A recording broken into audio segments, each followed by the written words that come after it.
In a quiet town, nestled among green hills, lived 7 elders who had seen the world change many times over. Each of them had crossed the milestone of 100 years, and they were widely known for their wisdom and joy. People from far and wide came to learn the secrets to their long, happy lives. One sunny afternoon, a young journalist named Clara arrived at the town, armed with curiosity and a notebook. She wanted to uncover the magic behind these centenarian stories. She began by meeting with the oldest of them all, a sprightly 102-year-old named Dr. Eleanor Stone. Sarah, with twinkling eyes and a smile that could light up a room, shared her story. "For as long as I can remember, I've always had something to live for," she began. "Purpose is the fire that keeps us going, you know. I learned to see every challenge, every ailment, not as a curse, but as a teacher." She leaned in closer, almost whispering, "Find your purpose, Clara. It might be hidden, but it's there, waiting for you to look for it." Sarah's words resonated with Clara, who realized that she had been so busy chasing deadlines that she had forgotten to chase her own purpose.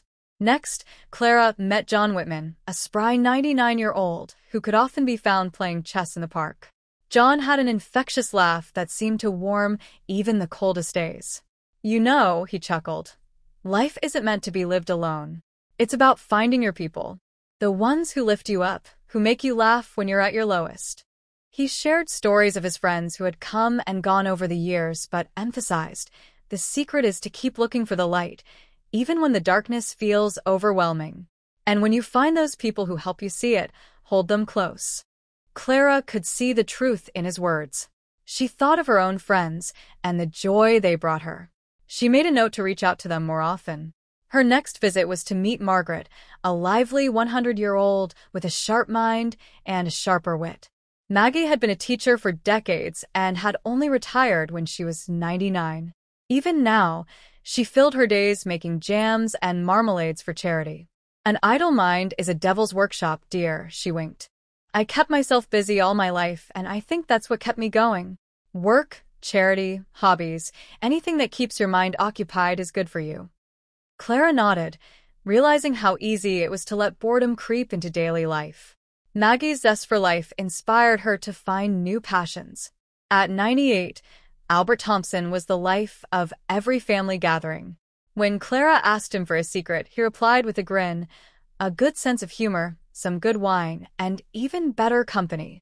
Albert, a father of a dozen children, credited his long life to the love and chaos of a big family.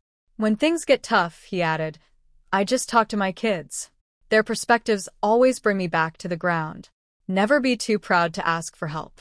Clara laughed with Albert, realizing how important it was to find joy in the little things and stay connected with loved ones. Clara then met Anna Rivera, a graceful 103-year-old who exuded positivity. She was dressed in bright colors, her nails perfectly manicured, and her smile radiated happiness. "I believe in enjoying the little pleasures," she said. "Every day is a gift, and I try to live it like one. A positive mind can do wonders, my dear." Anna's zest for life reminded Clara of how often she had let worries and negativity cloud her days. She decided to find more reasons to smile. The next stop was to meet Malcolm Reed, a 94-year-old who was known throughout town for his daily walks. "I walk because it makes me feel alive," he explained. "No matter how low I feel, a good walk always lifts my spirits. It's my way of staying in tune with the world." Clara was moved by Malcolm's determination and his simple but effective approach to life. She promised herself to take more walks, to breathe in the fresh air, and to stay connected to the world around her. Finally, Clara sat down with Ruth Harris, a wise 103-year-old who had seen it all. "You've got to keep both your body and mind in shape," Ruth advised. "Stay curious, stay active, and always look ahead. The past is a lesson, not a dwelling place." Ruth's words were like a gentle nudge, reminding Clara that life is about balance, embracing both physical health and mental agility. As Clara walked back to the train station, her notebook was filled with notes, and her heart was full. She realized that these 7 elders, with their unique stories and shared wisdom, had given her something far more valuable than just tips for longevity. They had given her a new perspective on life. Each of them had lived their lives in their own unique ways, but their stories all converged on a few universal truths.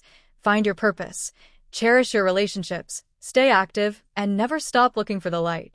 And maybe, just maybe, that was the real secret to a long and happy life. Clara knew that she would carry their lessons with her always, and she smiled, feeling lighter and more hopeful than she had in a long time. I hoped you liked our story, and it would help us out if you would take the time to subscribe to our channel so we know our content is having an impact. Thank you.